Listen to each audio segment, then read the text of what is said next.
कहते हैं शब्दों से बड़ा कोई हथियार नहीं होता और आज के ज़माने में जंग सिर्फ मैदान में नहीं लड़ी जाती, वो तो अब न्यूज़पेपर्स, टीवी स्टूडियोज और सोशल मीडिया में भी लड़ी जाती है।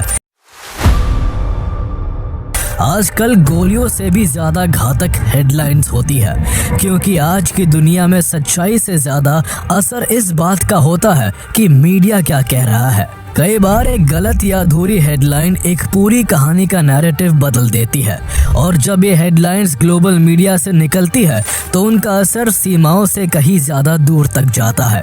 एक बार जो परसेप्शन बन जाए वही परसेप्शन फिर दुनिया की नज़रों में सच बन जाता है, भले ही उनकी नींव कितनी ही खोखली क्यों ना हो। अनफॉर्चुनेटली इस परसेप्शन वॉर का सबसे बड़ा शिकार अक्सर भारत ही होता रहा है। भारत को हमेशा वेस्टर्न मीडिया ने नेगेटिव फ्रेम में ही दिखाया है, चाहे इंडिया चांद पर पहुंचे या मार्स पर, चाहे इंडिया दुनिया की सबसे बड़ी डेमोक्रेसी हो या चौथी सबसे बड़ी इकोनॉमी बन जाए, चाहे इंडिया डिजिटल रेवोल्यूशन में नया इतिहास रचे या फिर स्पेस टेक्नोलॉजी में दुनिया को चौंका दे। इन सब के बावजूद वेस्टर्न हेडलाइंस में इंडिया की हर अचीवमेंट को डाउन प्ले करने की कोशिश की जाती रही है। इंडिया को हमेशा एक कॉन्फ्लिक्टेड, केओटिक, पुअर और अनस्टेबल नेशन की तरह पोर्ट्रे किया जाता है। हर सक्सेस स्टोरी के साथ एक पॉवर्टी डिस्क्लेमर जोड़ दिया जाता है और हर पॉजिटिव स्टेप के बाद एक बट लिखकर उसका इम्पैक्ट कम कर दिया जाता है। इतना ही नहीं, वेस्टर्न मीडिया भारत के खिलाफ इस कदर जहर से भरी है कि भारत पर होने वाले टेररिस्ट अटैक्स को एक्सप्लोजन का नाम दिया जाता है और टेररिस्ट को गनमैन कहकर संबोधित किया जाता है।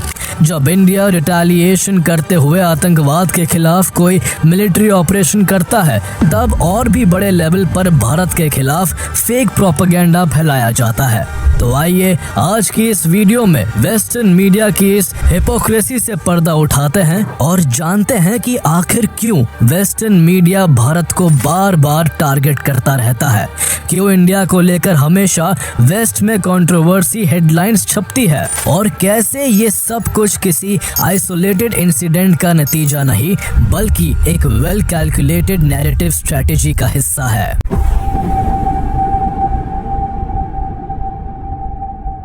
जब ब्रिटिशर्स ने भारत पर कब्जा किया था तो उन्होंने इसे सिविलाइजिंग मिशन का नाम दिया था। दुनिया के सामने कहा गया था कि भारत बैकवर्ड, सुपरस्टिशियस और डिसऑर्गेनाइज्ड देश है और वो उसको मॉडर्न बना रहे हैं। असल में ये एक प्रोपेगेंडा था ताकि उनके रूल को मॉरल जस्टिफिकेशन मिल सके। सच्चाई ये थी कि वो भारत को सिविलाइज नहीं कर रहे थे बल्कि लूट रहे थे। यहाँ के रिसोर्सेज, गोल्ड, डायमंड्स, मसाले और कपड़े सब इंग्लैंड भेजे जा रहे थे। इकोनॉमिक हिस्टोरियन उत्साह पटनायक की रिसर्च के मुताबिक 1765 से लेकर 1938 के बीच ब्रिटिश कॉलोनियल रूल ने भारत से करीब 45 ट्रिलियन डॉलर्स की संपत्ति लूटी। ये रकम इतनी बड़ी है कि आज के समय में यूके की एनुअल जीडीपी का लगभग 15 गुना है। सैकड़ों साल तक भारत को लूटा जाता रहा और फिर उसी भारत को गरीब और पिछड़ा बताकर उसकी आइडेंटिटी बदल दी गई। इसके बाद missionaries, school books, administrative reports और न्यूज़पेपर एडिटोरियल्स के जरिए ये प्रोपेगेंडा फैलाया गया कि अंग्रेजों ने भारत को गुलाम बनाकर उन पर एहसान किया है। अब कॉलोनियल रूल तो खत्म हो गया, लेकिन अफसोस की बात यह है कि वेस्टर्न वर्ल्ड का ये कॉलोनियल माइंडसेट आज भी जिंदा है। आज भी कई वेस्टर्न पावर्स खुद को दुनिया का स्टैंडर्ड सेटर और मॉरल टीचर समझती है। उन्हें लगता है कि डेमोक्रेसी, डेवलपमेंट और एथिक्स सिर्फ उन्हीं के मोनोपोली है और बाकी दुनिया बस स्टूडेंट्स है जो उनसे सीख रही है। लेकिन आज का इंडिया वो नहीं है जिसे कभी पुअर कॉलोनी कहा गया था। ये वो देश है जिसने गुलामी की जंजीरें तोड़कर अब हर फील्ड में अपने दम पर नई ऊंचाइयां छुई है। इकोनॉमी के मामले में इंडिया दुनिया की चौथी सबसे बड़ी इकोनॉमी बन चुका है। स्पेस एक्सप्लोरेशन में भारत ने वो कर दिखाया है जो कभी सिर्फ एलीट स्पेस क्लब के देशों के बस की बात थी। डिफेंस सेक्टर में इंडिया अब एक्सपोर्टर बन रहा है और डिजिटल फील्ड में तो इंडिया ने दुनिया को नया मॉडल दिया है। यूपीआई रेवोल्यूशन और डिजिटल पब्लिक इंफ्रास्ट्रक्चर आज ग्लोबल बेंचमार्क है, लेकिन इंडिया की इस तेजी को कुछ इंटरनेशनल नैरेटिव्स डाइजेस्ट नहीं कर पाते। वेस्टर्न मीडिया अपने पन्नों और हेडलाइंस में इन सक्सेस स्टोरीज को हाईलाइट करने के बजाय हर पॉजिटिव स्टोरी में एक नेगेटिव एंगल तलाशने लगते हैं। जब 2014 में इंडिया ने मार्स पर पहुंचकर एशिया का पहला देश बनने का इतिहास रचा, तो न्यूयॉर्क टाइम्स ने इस पर बहुत ही शर्मनाक हरकत की। उसने एक कार्टून छापा जिसमें एक इंडियन फार्मर हाथ में गाय की रस्सी पकड़े हुए so called elite space club के दरवाजे पर दस्तक देता दिखाया गया। इससे साफ था कि भारत की साइंटिफिक अचीवमेंट के बावजूद उसे कैटल क्लास देश की तरह देखा गया। यही कॉलोनियल सोच आज भी मॉडर्न हेडलाइंस में जिंदा है। चंद्रयान 3 की हिस्टोरिक सक्सेस के वक्त जब ग्लोबल मीडिया को यह बताना चाहिए था कि इंडिया ने कैसे अमेरिका के मुकाबले सिर्फ फ्रैक्शन ऑफ कॉस्ट में ये मिशन सफल किया, तब उसको कवर करते हुए लिखा गया, India lands on moon but Indian people are still poor, still hungry. हर सक्सेस के साथ पॉवर्टी या हंगर जैसी लाइन जोड़ देना यही दिखाती है कि वेस्ट आज भी अपने कॉलोनियल लेंस से बाहर नहीं निकला है। यानी ये कोई एक्सीडेंट नहीं, बल्कि सेंचुरीज ओल्ड फ्रेमिंग का एक कंटिन्यूइंग इन्फ्लुएंस है और एक पूरी नैरेटिव मशीनरी है जो भारत को आसानी से बदनाम कर देती है। उनके नैरेटिव में भारत हमेशा स्ट्रगलिंग देश है। जब भी किसी वेस्टर्न डॉक्यूमेंट्री या मूवी में इंडिया को दिखाया जाता है तो वहाँ सबसे पहले टूटी दीवारें, भीड़ भाड़ और झुग्गियों के दृश्य नजर आते हैं, जहाँ बच्चे कीचड़ में खेलते हैं और लोग आधे कपड़ों में सड़कों पर चलते दिखते हैं। वो कैमरा कभी मुंबई के बांद्रा कुर्ला कॉम्प्लेक्स या साइबर सिटी गुरुग्राम की ओर नहीं मुड़ता, क्योंकि वो भारत की मॉडर्न रियलिटी दिखा देगा जो उनके प्रीसेट नैरेटिव से मेल नहीं खाती। ऐसे विजुअल्स बार बार दिखाकर दुनिया के सामने वही पुरानी कॉलोनियल छवि दोहराई जाती है कि इंडिया एक ऐसा देश है जहां डेवलपमेंट सिर्फ कुछ शहरों तक सीमित है, जहां गरीबी और बैकवर्डनेस ही भारत की असली पहचान है। हाल ही में एक फॉरेन चैनल ने इंडिया के एक छोटे से गांव को दिखाया जहां कुछ लोग परंपरा के तौर पर गोबर से खेलते हैं। ये प्रैक्टिस किसी लिमिटेड कल्चरल कॉन्टेक्स्ट में थी, लेकिन उसे पूरे देश की इमेज बनाकर दुनिया के सामने उछाल दिया गया। हकीकत में 95% भारतीयों को उस विलेज या कस्टम के बारे में पता भी नहीं था, लेकिन फिर भी वो एक वायरल क्लिप इंडिया का रिप्रेजेंटेशन बन गई। प्रॉब्लम ये है कि वेस्टर्न मीडिया कभी दिवाली की रोशनी में नहाई अयोध्या नहीं दिखाते, न ही दिल्ली मुंबई की स्काईलाइन में चमकती ग्लास टावर्स, न ही चेन्नई और हैदराबाद के आईटी कॉरिडोर्स में चलता इनोवेशन दिखाते हैं। उन्हें बस भारत की गरीबी पसंद आती है। वो वही दिखाते हैं जो कॉलोनियल फैंटेसी को सेटिस्फाई करे। कुछ समय पहले Indian foreign minister S Jaishankar ने वेस्टर्न मीडिया की इसी हिपोक्रेसी को लेकर कहा था कि वेस्ट भारत की अच्छाई पर इसलिए चुप नहीं रहता कि वो उसको दिखाई नहीं देती, बल्कि वो असल में भारत की अच्छाई को देखना ही नहीं चाहता। ये सोच सिर्फ भारत की इमेज तक सीमित नहीं है, बल्कि उसकी इकोनॉमी और बिजनेस वर्ल्ड तक फैली हुई है, क्योंकि एक rising India western economic dominance के लिए एक चैलेंज है। पिछले कुछ सालों में इंडिया ने ग्लोबल इकोनॉमी में अपनी अलग पहचान बनाई है। IMF, वर्ल्ड बैंक और मूडीज जैसी संस्थाओं ने बार बार माना है कि इंडिया आज दुनिया की फास्टेस्ट ग्रोइंग मेजर इकोनॉमी है। मैन्युफैक्चरिंग, सर्विसेज, एक्सपोर्ट्स, स्टार्टअप्स और डिफेंस, हर सेक्टर में ग्रोथ के नए रिकॉर्ड बने हैं। जहां कई वेस्टर्न इकोनॉमीज रिसेशन या जीरो ग्रोथ की स्थिति में रही, तो वही 2025 में इंडिया की GDP ग्रोथ रेट 6.8% रही। लेकिन जब ग्लोबल इंस्टीट्यूशंस इस डेटा के जरिए भारत की परफॉर्मेंस को हाईलाइट करते हैं, तो कई वेस्टर्न पब्लिकेशंस की हेडलाइंस कुछ और ही कहानी सुनाती है।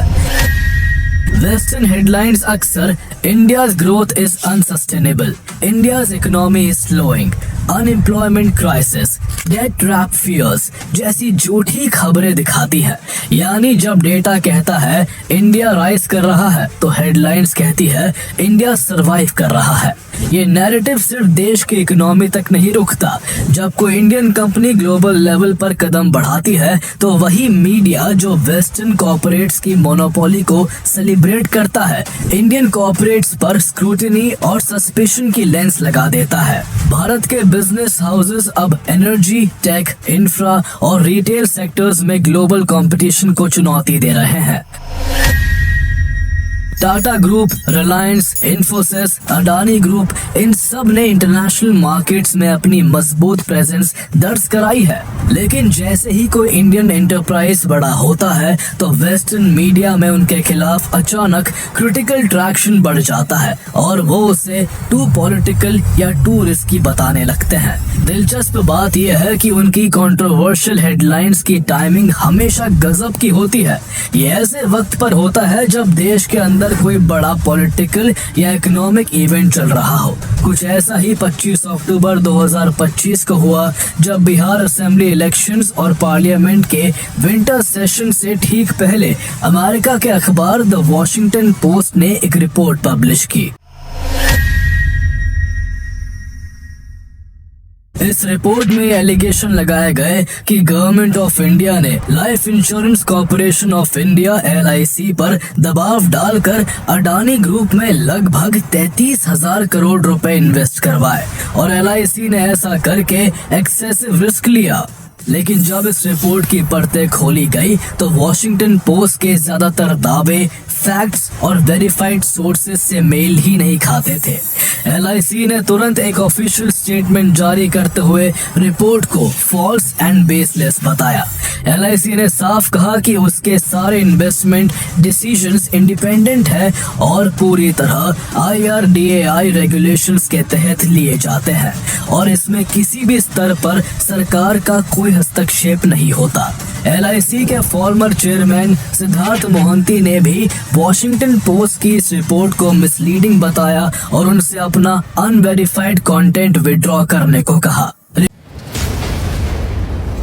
पोर्ट की सबसे बड़ी फैक्चुअल गलती ये थी कि अडानी पोर्ट्स एंड सेस को अपने एग्जिस्टिंग डेट्स रिफाइनेंस करने के लिए पैसों की जरूरत थी और इसके लिए उसने करीब $585 मिलियन जुटाए। लेकिन असल में ये पैसा किसी डेट रिफाइनेंसिंग के लिए नहीं बल्कि बॉन्ड बायबैक प्रोग्राम के लिए उठाया गया था। ये पहली बार नहीं है जब LIC ने किसी प्राइवेट कंपनी में इन्वेस्ट किया है। सेबी रेगुलेशंस के तहत LIC AAA rated private companies में इन्वेस्ट कर सकती है। इसलिए LIC कई AAA रेटेड प्राइवेट कंपनीज में इन्वेस्टेड है, जिनमें से एक अडानी पोर्ट्स एंड सेस भी है। जितना अमाउंट LIC ने अडानी पोर्ट्स में लगाया है लगभग उतना ही उसने इसी दौरान हीरो मोटोकॉर्प में भी इन्वेस्ट किया है। यानी ये कोई एक्सेप्शन नहीं है बल्कि LIC की रेगुलर इन्वेस्टमेंट स्ट्रेटेजी का हिस्सा है।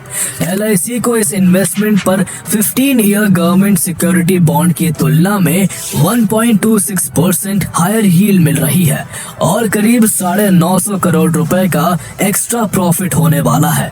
LIC का AUM 55 लाख करोड़ से ज्यादा है और अडानी ग्रुप में उसकी डेट एक्सपोजर 0.3% से भी कम है। यानी जिसे वॉशिंगटन पोस्ट ने हाई रिस्क इन्वेस्टमेंट बताया वो दरअसल LIC के पोर्टफोलियो का एक नेग्लिजिबल और प्रॉफिटेबल हिस्सा है। ऐसे में वॉशिंगटन पोस्ट की इस पोस्ट और इसकी टाइमिंग पर काफी गंभीर सवाल खड़े होते हैं।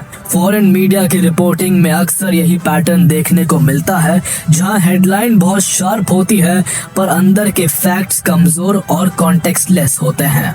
सबसे ज्यादा हैरानी तब होती है जब वेस्टर्न मीडिया ह्यूमन लॉस जैसे सेंसिटिव मामलों में भी अपना दोहरा रवैया दर्शाता है। जब हमला किसी वेस्टर्न देश में होता है तो हेडलाइंस में टेरर अटैक लिखा जाता है, लेकिन जब वही हमला इंडिया में होता है तो खबरों में एक्सप्लोजन या गनमैन फायर जैसे शब्द लिखे जाते हैं। 2019 का पुलवामा अटैक इसका सबसे बड़ा उदाहरण है। जैश-ए-मोहम्मद ने खुद इस हमले की जिम्मेदारी ली थी, लेकिन फिर भी द न्यूयॉर्क टाइम्स ने अपनी रिपोर्ट में इसे एक एक्सप्लोजन का नाम दिया। यानी 40 जवानों की शहादत को सिर्फ एक एक्सप्लोजन कहकर खत्म कर दिया गया। लेकिन जब 2017 में मैनहट्टन में एक ट्रक ड्राइवर ने लोगों को कुचला था, तब इसी अखबार ने इसे डेडलीस्ट टेरर अटैक बताया था। यानी जब पीड़ित उनके थे तो वो टेरर अटैक था, लेकिन जब शिकार भारतीय जवान थे तो वो एक्सप्लोजन बन गया। इसको लेकर काफी विवाद भी हुआ था, जिसके चलते न्यूयॉर्क टाइम्स को सोशल मीडिया पर अपनी इस वर्डिंग को चेंज करना पड़ गया था। इसी तरह अप्रैल 2025 के पहलगाम टेरर अटैक में जहां 26 मासूम टूरिस्ट मारे गए, तब भी ज्यादातर वेस्टर्न मीडिया ने अपना वही दोहरा चेहरा पेश किया। मिलिटेंट्स, गनमैन, असैसिनेंट्स जैसे शब्द इस्तेमाल किए गए, जैसे ये कोई प्लान टेररिस्ट अटैक नहीं बल्कि कोई छोटी सी झड़प थी। इन विदेशी चैनलों द्वारा इस तरह के शब्द इसलिए चुने जाते हैं ताकि दुनिया के सामने उन अटैक्स का इम्पैक्ट कम लगे। यही नेगेटिव नैरेटिव तब और खुलकर दिखता है जब इंडिया इन हमलों का जवाब देता है। जैसे हाल ही में हुए ऑपरेशन सिंदूर के दौरान इंडिया ने आतंकवाद के खिलाफ मिलिट्री एक्शन लेते हुए सबसे पहले आतंकियों की ट्रेनिंग कैंप्स और लॉन्च पैड्स को डिस्ट्रॉय किया, और फिर जब पाकिस्तान ने जवाबी हमला करने की कोशिश की तो भारत ने उसके 11 एयरबेसेस को सटीक एयर स्ट्राइक से तबाह कर दिया। पर असली लड़ाई बैटलफील्ड पर नहीं, हेडलाइंस में शुरू हुई। पाकिस्तान ने तुरंत फेक विजुअल्स, पुराने एयरक्राफ्ट क्रैशेस की तस्वीरें, बर्न्ड जेट्स और डॉक्टर्ड फुटेज सर्कुलेट करने शुरू कर दिए। हैरानी की बात यह थी कि कई वेस्टर्न आउटलेट्स ने इन अनवेरिफाइड विजुअल्स को रिपोर्टेड बाय सोर्सेस कहकर बिना किसी फैक्चुअल वेरिफिकेशन के छापना शुरू कर दिया। यही है आज का परसेप्शन वॉर, जहां युद्ध के मैदान में कुछ और होता है लेकिन ग्लोबल हेडलाइंस में दिखाया कुछ और जाता है। जब इंडिया वैक्सीन मैत्री के जरिए 100 से ज्यादा देशों को कोरोना की वैक्सीन बेचता है, और जब इंडिया अफ्रीकन यूनियन को G20 में परमानेंट सीट दिलाने में लीड रोल निभाता है, तब उसे वेस्टर्न मीडिया द्वारा वो कवरेज नहीं मिलती जो भारत के किसी प्रोटेस्ट या पॉलिसी क्रिटिसिज्म के दौरान मिलती है। जब यूके में राइट्स हो या फ्रांस में वायलेंट प्रोटेस्ट हो तो इन विदेशी चैनलों की टोन सिविल अनरेस्ट या डोमेस्टिक इशू की रहती है, पर भारत में कोई इंटरनल डिसएग्रीमेंट हो जाए तो उसे तुरंत क्राइसिस ऑफ डेमोक्रेसी और फ्रीडम अंडर थ्रेट घोषित कर दिया जाता है। इस डबल स्टैंडर्ड से ये साफ दिखता है कि खबर की गंभीरता नहीं, उसकी लोकेशन तय करती है कि वो कितनी बड़ी बनेगी। सिर्फ इतना ही नहीं, वेस्टर्न मीडिया कई बार भारत के अंदरूनी हालात को लेकर एक तरह का ओपिनियन शेपिंग भी करता है। फॉरेन आउटलेट्स लगातार भारत की इंटरनल डाइवर्सिटी और रीजनल पॉलिटिक्स में फॉल्ट लाइंस ढूंढने की कोशिश करते हैं ताकि कंटेंशियस स्टोरीज को सेंसेशनल बना सके। कई बार तो ये ओपिनियन सीधे थोप दिए जाते हैं, जैसे टाइम मैगजीन ने 2019 में अपने कवर पर पीएम मोदी की फोटो छापते हुए बोल्ड लेटर्स में लिखा, इंडियाज डिवाइडर इन चीफ। उनके नीचे मोदी द रिफॉर्मर भी लिखा गया था, लेकिन उसे इतने छोटे लेटर्स में लिखा गया कि लोगों की नजर सिर्फ डिवाइडर इन चीफ पर ही जा सकी। आयरनी ये है कि इसी मैगजीन ने 2012 में मनमोहन सिंह को द अंडर अचीवर कहा था, यानी सरकार कोई भी हो, निशाना हमेशा इंडिया की क्रेडिबिलिटी पर ही लगता है। अब ये बात सिर्फ परसेप्शन तक सीमित नहीं है, इस पर बाकायदा एक डिटेल रिसर्च हुई है। Indian institute of mass communication IIMC की एक report analysis of global media coverage of events in India ने साफ दिखाया कि वेस्टर्न मीडिया की रिपोर्टिंग न सिर्फ बायस्ड है बल्कि एक कैलकुलेटेड स्ट्रेटजी के तहत नेगेटिव नैरेटिव क्रिएट करती है। इस रिपोर्ट को जर्नलिस्ट और मीडिया एनालिस्ट अमोल पार्थ ने तैयार किया है। इसमें the New York times, wall street journal, Washington post, time magazine, the guardian और BBC जैसे इंटरनेशनल पब्लिकेशंस की 3000 से ज्यादा स्टोरीज का कंटेंट एनालिसिस किया गया, और जो नतीजे सामने आए वो चौंकाने वाले थे। रिपोर्ट के मुताबिक वेस्टर्न मीडिया की इंडियन कवरेज में बायस, एग्जैजरेशन और सेंसेशनलिज्म साफ दिखता है। एनालिसिस के दौरान 500 हेडलाइंस में सबसे ज्यादा इस्तेमाल किए गए शब्द थे fear, hate, violence, right, Hindu, Muslim, Kashmir, cow, mob और प्रोटेस्ट।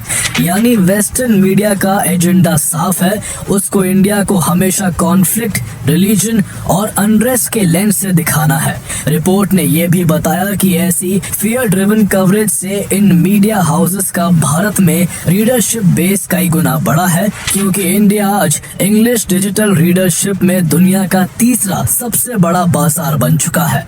मार्च 2019 से मार्च 2021 के बीच टाइम मैगजीन के इंडिया रीडर्स में करीब 50% की बढ़ोतरी हुई, जबकि ग्लोबली उसकी रीडरशिप 31% गिर गई। वॉल स्ट्रीट जर्नल की इंडियन रीडरशिप 101% बढ़ी। द न्यूयॉर्क टाइम्स ने इंडिया में 22% ग्रोथ देखी, जबकि ग्लोबली रीडरशिप 8% घट गई। बीबीसी का रीडरशिप सर्च तो सबसे ड्रामेटिक था, जो इंडिया में 173% तक बढ़ी। यानी जितना ज्यादा इंडिया अंडर थ्रेट लिखा गया, उतना ज्यादा इंडिया से ट्रैफिक बटोर कर अपनी जेबें भरी गई। इन वेस्टर्न आउटलेट्स ने ये समझ लिया है कि भारत के खिलाफ हेट और फियर सबसे ज्यादा बिकते हैं, इसलिए इन्होंने जर्नलिज्म के नाम पर उसी का बिजनेस मॉडल बना लिया है। रिपोर्ट ने कहा कि ये trend hit and run journalism को दिखाता है, जहां एग्जैजरेटेड हेडलाइंस तो वायरल हो जाती है, लेकिन अंदर का कंटेंट फैक्चुअल या डिटेल्ड नहीं होता। इनमें से कई स्टोरीज किसी वेरीफाइड सोर्स पर नहीं, बल्कि अनोनिमस स्टेटमेंट्स और अजम्पशंस पर बेस्ड होती है। रिपोर्ट के कंक्लूजन में साफ लिखा गया है, these foreign media outlets are driven more by revenue and market share than by journalistic integrity। यानी बात जर्नलिज्म की नहीं, बल्कि बिजनेस इंटरेस्ट की है। इस पूरे इकोसिस्टम का एक और चेहरा है, जहां एंटी इंडिया एक्टिविज्म को जर्नलिज्म की आड़ में सेलिब्रेट किया जाता है। इसका सबसे ताजा उदाहरण सना इरशाद मट्टू नाम की इंडिया की जर्नलिस्ट है, जिन्हें पुलित्जर प्राइज देकर वेस्टर्न मीडिया ने ब्रेव जर्नलिस्ट कहा। लेकिन उनके आर्टिकल्स और सोशल मीडिया एक्टिविटी देखने पर साफ पता लगता है कि उनका काम जर्नलिज्म से ज्यादा प्रोपेगेंडा से मेल खाता है। कश्मीर पर उनकी रिपोर्टिंग में टेरर आउटफिट्स के नैरेटिव्स को ह्यूमन राइट्स के नाम पर जस्टिफाई किया जाता है। भारत की सिक्योरिटी फोर्सेस को लगातार नेगेटिव दिखाया जाता है और हर जगह वही भाषा इस्तेमाल की जाती है जो पाकिस्तान बोलता है। आयरनी यह है कि उसी पर उन्हें पुलित्जर प्राइज मिल जाता है। लेकिन मामला यही तक नहीं रुकता। इंटरनेशनल रिपोर्टिंग के लिए 2024 पुलित्जर प्राइज की फाइनल लिस्ट पर अगर नजर डाले तो ज्यादातर शॉर्टलिस्टेड जर्नलिस्ट ने अक्सर अपनी रिपोर्टिंग में भारत को ही निशाना बनाया है और लगभग हर रिपोर्ट में इंडिया को एक नेगेटिव इमेज में पेश किया गया है। इन फाइनलिस्ट में से एक नाम प्रांशु वर्मा का भी था, जिन्होंने हाल फिलहाल में रवि नायर के साथ मिलकर LIC अडानी वॉशिंगटन पोस्ट वाली रिपोर्ट भी लिखी है। एनालिस्ट का मानना है कि ये ट्रेंड सिर्फ जर्नलिज्म नहीं, बल्कि एक रिवॉर्ड सिस्टम बन चुका है, जहां वेस्टर्न इंस्टीट्यूशंस, मीडिया आउटलेट्स और अवार्ड कमिटीज उन स्टोरीज को अप्रिशिएट करते हैं जो इंडिया की इमेज को प्रॉब्लमैटिक दिखाती है। यानी अगर कोई जर्नलिस्ट ग्लोबली इंडिया की प्रोग्रेस को कमजोर, डिवाइडेड या करप्ट दिखाए तो वो करेजियस वॉइस कहलाता है। किसी भी फॉरेन नैरेटिव को सस्टेन करने के लिए उसके एको की जरूरत होती है और अफसोस की बात यह है कि वो एको कई बार भारत के भीतर ही मिल जाता है। कई बार फंडिंग, आइडियोलॉजी या वैलिडेशन की चाह में कुछ लोकल जर्नलिस्ट, NGOs और कमेंटेटर्स वेस्टर्न फ्रेमवर्क्स को दुनिया के सामने पेश कर देते हैं। रिजल्ट ये होता है कि वही अधूरी, हाफ ट्रूथ कहानियां इंटरनेशनल प्लेटफॉर्म्स पर ऑथेंटिक इंडियन वॉइसेस के रूप में बेची जाती है। यही वो जगह है जहां ग्लोबल प्रोपेगेंडा को लोकल क्रेडिबिलिटी मिलती है। इस वेस्टर्न एजेंडा में कई लोग अनजाने में शामिल हो जाते हैं, बिना ये सोचे कि ये देश को बदनाम करने की एक चाल भी हो सकती है। कई लोग अपने ही देश के इंस्टीट्यूशंस और डेटा से ज्यादा फॉरेन रिपोर्ट्स और रेटिंग्स पर पर भरोसा करने लगते हैं। जर्नलिज्म का काम परसेप्शन बनाना नहीं, फैक्ट्स दिखाना होता है, जो वेस्टर्न मीडिया के कई चैनल्स नहीं करते। क्रिटिसिज्म जरूरी है, पर जब वो वन साइडेड हो जाए तो वो जर्नलिज्म नहीं, प्रोपेगेंडा बन जाता है।